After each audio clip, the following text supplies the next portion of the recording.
નમસ્કાર મિત્રો, દેશ અને દુનિયાના સુપરફાસ્ટ સમાચારમાં તમારું સ્વાગત છે। અત્યારના સૌથી મોટા સમાચાર વરસાદના। દક્ષિણ ગુજરાતમાં રેડ એલર્ટ। સુરત, વલસાડ અને નવસારી જિલ્લામાં આભ ફાટવા જેવી પરિસ્થિતિ સર્જાઈ ગઈ છે। સુરતમાં 14 ઇંચ અને પલસાણામાં 18 ઇંચ જેટલો ભારે વરસાદ ખાબકી ગયો છે। બીજી તરફ મિત્રો, તાપીમાં પણ પૂર જેવી પરિસ્થિતિ સર્જાઈ ગઈ છે। નદીઓ ગાડીતુર બનતા નીચાણવાળા વિસ્તારો પાણીમાં ગરકાવ થઈ ગયા છે। તંત્ર દ્વારા 200થી વધુ લોકોનું સુરક્ષિત સ્થળે સ્થળાંતર કરવામાં આવ્યું છે।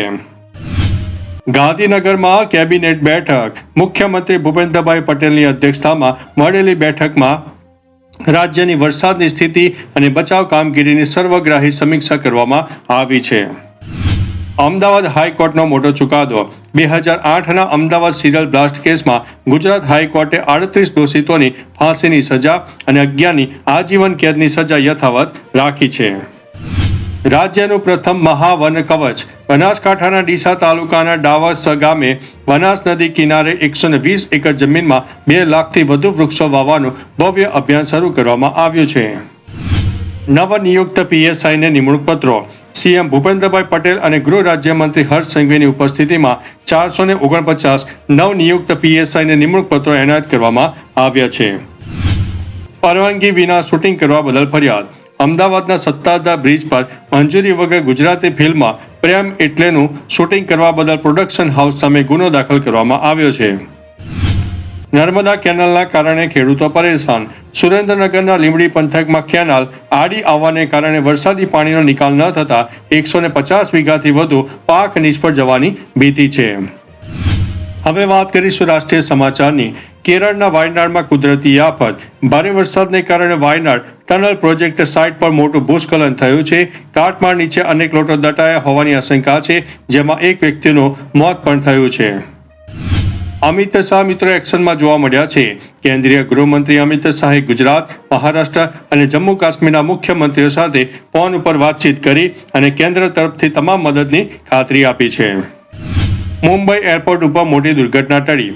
એર ઇન્ડિયા અને એર ઇન્ડિયા એક્સપ્રેસના 2 વિમાનો એક જ રનવે ઉપર સામસામે આવી જતા એર ટ્રાફિક કંટ્રોલે છેલ્લી ઘડીએ મોટી હોનારત અટકાવી દીધી હતી। બંગાળમાં એન્કાઉન્ટર પર વિવાદ।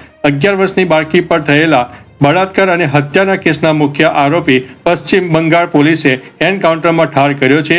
વિપક્ષે પોલીસ તંત્ર સામે સવાલો ઉઠાવ્યા છે। કોલકાતામાં હિંસક ઝપાઝપી। બંગાળમાં બળાત્કાર હત્યા કેસ મામલે વિરોધ પ્રદર્શન દરમિયાન તૃણમૂલ કોંગ્રેસ અને ભાજપના કાર્યકરો વચ્ચે ઉગ્ર મારામારી થઈ। પોલીસે લાઠીચાર્જ પણ કરવો પડ્યો હતો। બુલેટ ટ્રેનનો નવો પ્લાન। દિલ્હીથી સિલિગુડી વચ્ચે માત્ર 6 કલાકમાં મુસાફરી પૂર્ણ કરવા માટે ભારતના અત્યાર સુધીના સૌથી મોટા હાઈ સ્પીડ રેલ કોરિડોર પર કામ કરવાનું શરૂ કરવાની યોજના ઘડાઈ છે। ગાઝિયાબાદથી નોઈડા એરપોર્ટ માત્ર 50 મિનિટમાં। 20,640 કરોડ રૂપિયાના ખર્ચે ચોથા નમો ભારત રિજિયનલ રેપિડ ટ્રાન્ઝિટ કોરિડોરના પ્લાનને મંજૂરી આપવામાં આવી છે। ત્રિપુરા સરકારનો મોટો નિર્ણય। રાજ્યની તમામ શાળાઓમાં રાષ્ટ્રગીત જન ગણ મનની સાથે રાષ્ટ્રીય ગીત વંદે માતરમનું ગાન ફરજિયાત કરવામાં આવ્યું છે। પીએમ મોદીને ઇન્ડોનેશિયાનું સર્વોચ્ચ સન્માન। જકાર્તા પ્રવાસે ગયેલા વડાપ્રધાન મોદીને ઇન્ડોનેશિયાના સર્વોચ્ચ નાગરિક સન્માન બિતાંગ આદિ પૂર્ણ મેડલથી નવાજવામાં આવ્યા છે। દિલ્હી હાઈકોર્ટનો આદેશ। સોશિયલ મીડિયા પ્લેટફોર્મ એક્સને કોકરોચ જનતા પાર્ટી નામના એકાઉન્ટને પુનઃસ્થાપિત કરવા આદેશ આપ્યો છે, જેને નીટ પરીક્ષા વખતે બ્લોક કરાયું હતું। પુણે નજીક ઇમારત ધરાશાયી। એક કચરાના મોટા ઢગલા એટલે કે ટેકરા ધસી પડવાને કારણે બાજુની બિલ્ડિંગ તેની ઝપેટમાં આવી ગઈ, જેમાં 15 જેટલા ખાનગી કંપનીના કર્મચારીઓ ફસાયા હોવાની આશંકા છે। હવે વાત કરીશું આંતરરાષ્ટ્રીય સમાચાર અને બિઝનેસ સમાચારની। સિરિયાની રાજધાની દમાસ્કસમાં બ્લાસ્ટ થયો છે। ફ્રાન્સના રાષ્ટ્રપતિ ઇમેન્યુએલ મેક્રોનની મુલાકાત દરમિયાન તેઓ જે હોટલમાં રોકાયા હતા તેની નજીક 2 વિસ્ફોટ થતા 18 લોકો ઘાયલ થયા છે। સાઉદી અરેબિયાએ ક્રૂડ ઓઇલના ભાવ ઘટાડ્યા। એશિયા માટે ઓગસ્ટ મહિનાના ક્રૂડ ઓઇલના વેચાણ ભાવમાં પ્રતિ બેરલ $1.50નો મોટો ઘટાડો કરવામાં આવ્યો છે, જે છેલ્લા 6 વર્ષથી સૌથી નીચા સ્તરે જોવા મળ્યું છે। ઇઝરાયલ લેબનોન વચ્ચે શાંતિ મંત્રણા। બંને દેશો વચ્ચે સરહદી વિવાદ ઉકેલવા માટે આગામી 15-16 જુલાઈએ રોમ એટલે કે ઇટાલી ખાતે એમ્બેસેડર સ્તરની બેઠક યોજાશે।